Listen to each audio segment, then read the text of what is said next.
The Introverted Leader. This book was written by Jennifer Kahnweiler, a renowned American human resource development expert often referred to as the authority on introverted personalities. She has consulted for prestigious organizations like General Electric, NASA, and CNN, specializing in transforming complex leadership theories into practical applications. Let's explore how introverts can leverage their strengths from 3 perspectives. First, what defines an introvert? Introverts typically speak less, remain quiet during meetings, and tend to sit silently in corners during discussions. Compared to extroverts, they are more reserved. While the world seems to favor extroverts who are more expressive and consequently receive more opportunities, the author emphasizes that opportunities favor the prepared, regardless of personality type. Neither introversion nor extroversion is superior. They're simply different personality orientations. To determine if you're an introvert, consider this. After social interactions, do you feel drained and need recovery time, or energized? If it's the former, you likely lean toward introversion. Many successful individuals are introverts, including Bill Gates, Warren Buffett, Martin Luther King Jr., and even Barack Obama. This demonstrates that introverts can absolutely excel as leaders. Second, the challenges introverts face. The author identifies 4 key challenges for introverted leaders. 1. Greater susceptibility to stress. 2. Potential undervaluation by others. 3. Difficulty in relationship building. 4.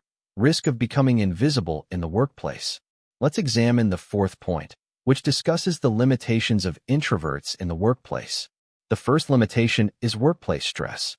Introverts often find it difficult to say no due to their reserved nature and communication style. When a manager or colleague assigns them work, they tend to accept without objection.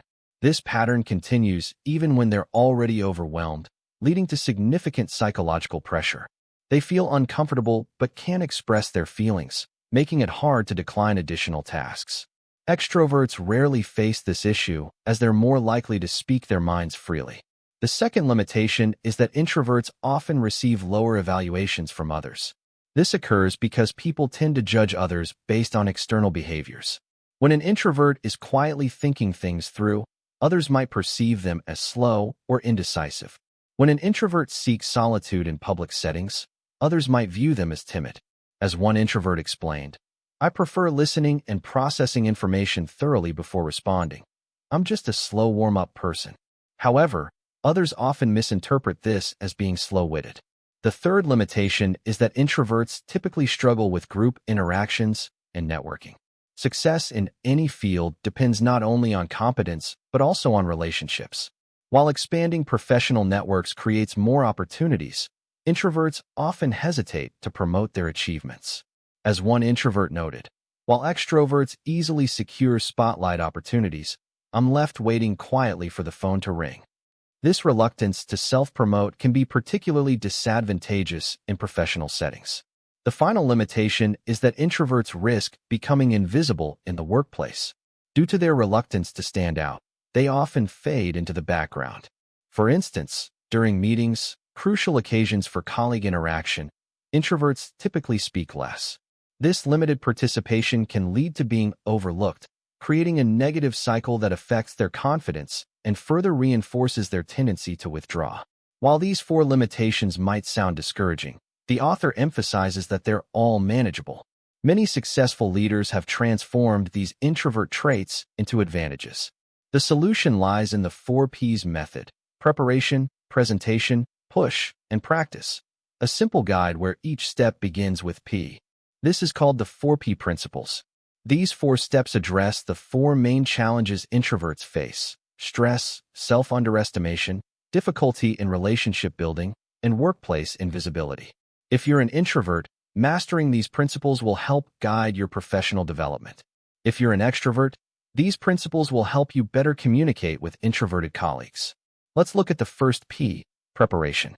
One of the biggest challenges introverts face is feeling pressure in public situations, whether it's speaking up, showcasing their abilities, or meeting new clients. Seeing others handle these situations effortlessly can increase their stress and impact their performance. Under such pressure, introverts often think, "If only I could think on my feet and perform as well as others do." The author emphasizes that introverts can perform just as well. The key isn't about spontaneity, but thorough preparation. For instance, if you were suddenly put on stage under spotlights and asked, "What comes after ready, steady?" regardless of whether you're introverted or extroverted, you wouldn't feel nervous because you know the answer. Go. When you're thoroughly familiar with how to handle a situation, being introverted won't affect your performance. Similarly, in professional and personal settings, introverts often feel stressed because they lack experience or familiarity with certain situations. Trying to improvise only makes things worse, and negative experiences reinforce self-doubt. The solution lies in thorough preparation.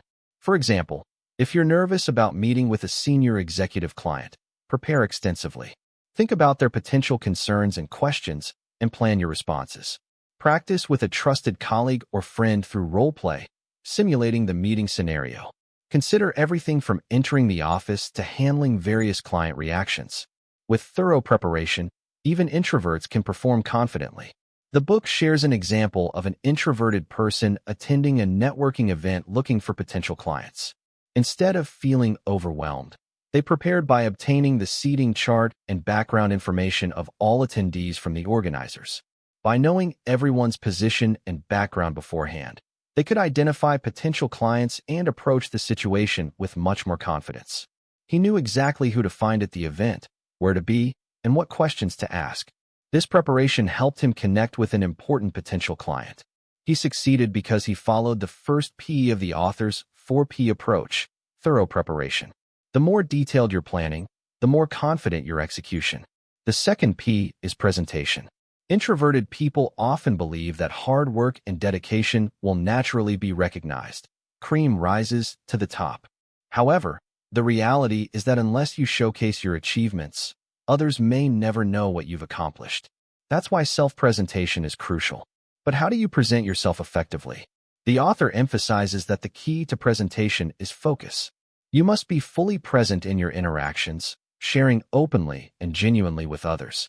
When you communicate with sincerity and authenticity, people can truly sense your intentions. Introverted individuals should remember to express themselves bravely and honestly when the situation calls for it. Take the classic film, The Pursuit of Happiness, as an example. There's a scene where the protagonist has a crucial interview for a stockbroker internship that could change his life trajectory. Due to financial hardship, he couldn't pay a traffic fine and spent the night in jail. When he finally made it to the interview the next morning, he was still wearing his disheveled clothes. Naturally, the interviewer was taken aback by his appearance. In this situation, instead of using carefully rehearsed responses, the protagonist chose complete honesty. He candidly explained his circumstances to the interviewer, and this authenticity actually impressed them, leading to a job offer. This story illustrates that the most powerful way to present yourself is through honesty and transparency. Sharing your genuine thoughts and perspectives makes a lasting impression on others. You don't need elaborate techniques. The key is to stay present in the moment and focused on the person you're communicating with. It's similar to the concept of mindfulness. This combination of focus and authenticity naturally creates a connection with others. Once you establish this rapport, you've already won half the battle in communication. This is a crucial element for introverts engaging with others. Authentic self-presentation wins people over. The third P is push. This means stepping outside your comfort zone. While we've discussed thorough preparation and presentation, these steps aren't easy for introverts who might still feel fearful about putting themselves out there. As Emerson once said, do the thing you fear. Only by pushing yourself beyond your comfort zone and practicing in uncomfortable situations can you truly grow. The push step involves setting small challenges and goals for yourself. When we break through our comfort zones, new opportunities emerge. For instance, Duig mentions an introverted friend who strongly disliked attending social gatherings. Due to his job requirements, he needed to develop these social skills. He forced himself to attend more social gatherings and set 2 specific goals. First, to stay at each event for at least 30 minutes. Second, to collect no fewer than 20 business cards per event. As a result, after a few years, he became the company's most renowned networking expert. The key to pushing ourselves out of our comfort zone is to create challenging scenarios. If you're not good at public speaking, create opportunities to speak in public settings. If you struggle with client communication, put yourself in challenging dialogue situations. As one introverted leader said, "Why do I keep pushing myself to do things I couldn't do before? Because I want to discover what I'm capable of in this world." This is something every introvert should be willing to try and challenge themselves with. The final P in the 4P approach is practice. The steps we mentioned earlier aren't achieved overnight. They require repeated training and gradual mastery. Just as champion athletes practice daily, introverts need to practice to overcome their personality limitations. Only through constant practice can we improve and become proficient. You can try communicating with different people using various approaches, or test different strategies in different meetings to verify communication effectiveness and showcase yourself. Practice is about making your prepared skills, presentation techniques, and stepping out of your comfort zone become second nature. So our 4P steps are prepare, present, push, and practice. Let's use an example to illustrate how to apply the 4P steps. For an introvert, building new network connections can be challenging, especially in unfamiliar settings. Let's see how to apply the 4P method to improve this skill. Imagine your company has assigned you to attend a large industry gathering where you hope to meet potential important clients. You're feeling anxious about it.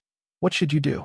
Since the first P is prepare, knowing yourself and your opponent ensures success. You might want to: first, research the industry meeting details. Second, search online or contact event organizers to learn about participating guests and companies, and research potential client companies in advance.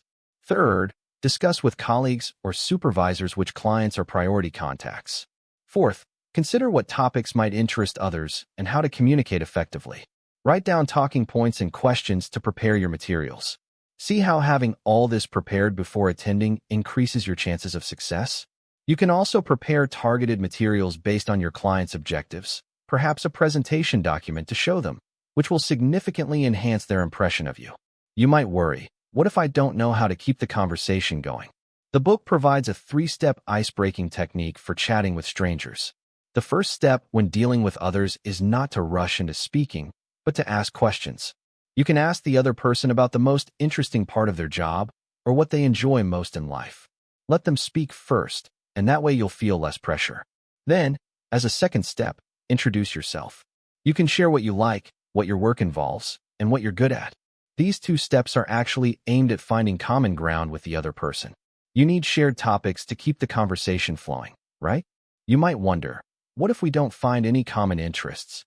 For instance, they might say they love golfing and scuba diving, while you only know how to cook. Well, you can still engage by saying something like, "I've never tried scuba diving. What do you find most exciting about it? What's the most challenging part?" See how the conversation can continue? With proper preparation, you can keep the dialogue going and handle such situations with ease. With this preparation in mind, let's talk about the actual interaction. When it comes to socializing in person, it's time to present yourself. The author shares an analogy where an introvert says, "For introverts, socializing with a large group feels as uncomfortable as having a hot needle stuck in your eye." The author responds, "Don't worry, most introverts excel at one-on-one conversations. They just prefer not to interact with large groups simultaneously." This is where introverts can leverage their strengths, engaging in meaningful, in-depth discussions rather than the superficial interactions often preferred by extroverts. So how do you present yourself? As mentioned earlier, the key is to stay present and build rapport. Here are 3 approaches. First, engage in deep communication by being a good listener, something introverts typically excel at. Focus on what others are saying and note their interests. This is how you earn their respect. As Dale Carnegie, the master of human relations, once said, "You can make more friends in 2 months by becoming interested in other people than you can in 2 years by trying to get other people interested in you." Second, when others feel your attention, remember their names and help them remember yours. There are various memory techniques you can use, like repeating names mentally or making associations with other people who share the same name. Third, beyond having people remember your name, ensure they remember what you do. The author suggests a 3-part formula for self-introduction. Start with your position/profession, then explain your specific responsibilities, and finally, provide an example. For instance, if a client asks, "What do?" you might respond, "I'm a client manager at our company, primarily providing consulting and training services to management professionals like yourself. For example, as your company is growing rapidly, you likely have increasing demands for talented staff, but new hires often can't meet these requirements immediately. What should we do in this situation? I will collaborate with your colleagues to provide training for employee development. This will significantly reduce their time to promotion, helping you achieve this year's company objectives and goals more efficiently. By the way, have you conducted similar employee training before? Notice how you address them as Mr. Wong. Knowing someone's name always creates goodwill. Additionally, you steered the conversation toward a topic they care about, making it an excellent self-introduction. You've prepared yourself well for self-presentation. After the presentation phase comes the momentum phase. Push yourself outside your comfort zone. Engage in communications and interactions you previously avoided. The final phase is practice. Find various opportunities to develop these skills. You can attend other industry conferences or practice in daily life. For instance, strike up conversations with people while waiting in line at the supermarket to practice self-introduction. Try organizing social gatherings where people introduce themselves, helping you develop better interpersonal communication skills. These activities help introverts prepare in advance, so when real opportunities arise, they can handle them with confidence. Let's summarize the key messages from The Introvert's Guide to Communication. First, success isn't strongly tied to personality. Whether introverted or extroverted, everyone can seize opportunities, and introverts have their unique advantages. Second, introverts do face certain challenges. They're more susceptible to stress, may be underestimated, struggle with networking, and risk becoming invisible in the workplace. Finally, the author proposes the 4-step solution to address these challenges. 1. Active preparation. 2. Self-presentation skills. 3. Stepping out of comfort zones. 4. Continuous practice. By consistently applying these 4 steps, introverts can transform their perceived weaknesses into strengths and achieve success.